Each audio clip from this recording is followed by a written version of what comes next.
ya ella en la cama, el padre la está arropando.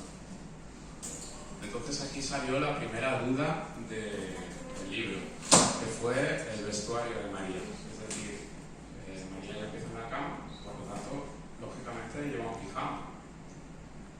Luego va a ir, va a ser absorbida por el armario, va a pasar al mundo este de fantasía y claro, me salió la duda de decir, la dejamos en pijama, la vestimos.